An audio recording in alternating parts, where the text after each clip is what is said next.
এটি অ্যামাজন জঙ্গল। এটি এই পৃথিবীর সবথেকে বড় জঙ্গল হিসেবে পরিচিত। আজকের এই ভিডিওতে অ্যামাজন জঙ্গল সম্পর্কে এমন এমন তথ্য জানাবো যা হয়তোবা আপনি এর আগে শোনেননি।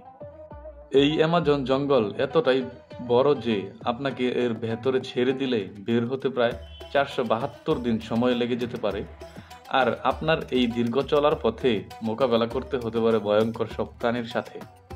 এই জঙ্গলে রয়েছে পৃথিবীর সব ভয়ঙ্কর প্রাণীদের বসবাস। এই জঙ্গলের ছোট বড় সকল প্রাণীই মানুষের জন্য হুমকি স্বরূপ। এই জঙ্গলের একটি ছোট্ট পিঁপড়েও কেড়ে নিতে পারে আপনার মহামূল্যবান জীবনটি। অ্যামাজন পৃথিবীর এমন একটি অঞ্চল যার বিশালতা প্রায় 55 লক্ষ বর্গ কিলোমিটার। এই জঙ্গলটিকে অনুমান করলে বাংলাদেশের মতো 37টি দেশের সমান বড় হবে। এই জঙ্গলটি পৃথিবীর 8টি দেশের সাথে সংযুক্ত রয়েছে। একটি অবাক করা বিষয় হলো পৃথিবীর সকল প্রাণীদের প্রায় 20% অক্সিজেন সরবরাহ করে থাকে এই অ্যামাজন জঙ্গল।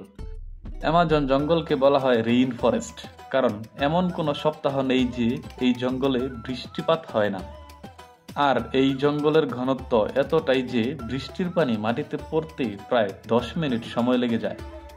এই ঘন জঙ্গলের কারণে সূর্যের আলো মাটিতে পৌঁছাতে পারে না, তাই এ জঙ্গল দিনের বেলাতেও রাতের মতো অন্ধকার থাকে।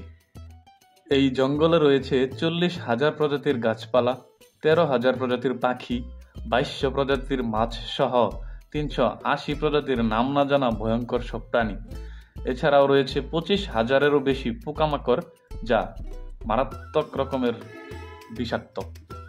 এই জঙ্গল বাহির থেকে দেখতে যতটা সুন্দর, ভেতরটা ততটাই ভয়ঙ্কর।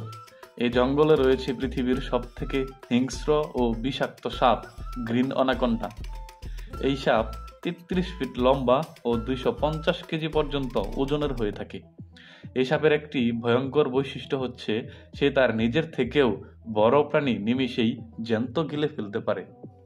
এছাড়াও এই জঙ্গলে রয়েছে স্রোতের দিক থেকে পৃথিবীর বৃহত্তম নদী, যার নাম অ্যামাজন নদী। এর দৈর্ঘ্য প্রায় 6,840 কিলোমিটার। অ্যামাজন জঙ্গলে হওয়া বৃষ্টির পানি এ নদীর মাধ্যমেই সমুদ্রে পৌঁছে যায়।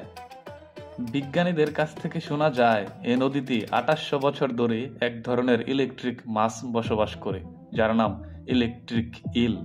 এ মাছের বিশেষত্ব হলো এটি শিকারীকে কারেন্টের শক দিতে পারে। এরা মানুষ সহ নিজেদের থেকে 100 গুণ ভারী প্রাণীদেরকেও ইলেকট্রিক শক দিয়ে মেরে ফেলার ক্ষমতা রাখে। অ্যামাজন নদীর একটি অংশ রয়েছে যার গরম পানি সবসময় ফুটতে থাকে। এই অংশে পানির তাপমাত্রা 90 থেকে 100 ডিগ্রি সেলসিয়াস পর্যন্ত হয়ে থাকে, যেখানে খুব সহজেই যে কোনো খাবার রান্না করা যেতে পারে। এই ফুটন্ত পানির কারণ বিজ্ঞানীদের কাছে এখনো অজানা। ভিডিওটি ভালো লেগে থাকলে অবশ্যই আপনারা সাবস্ক্রাইব করতে ভুলবেন না।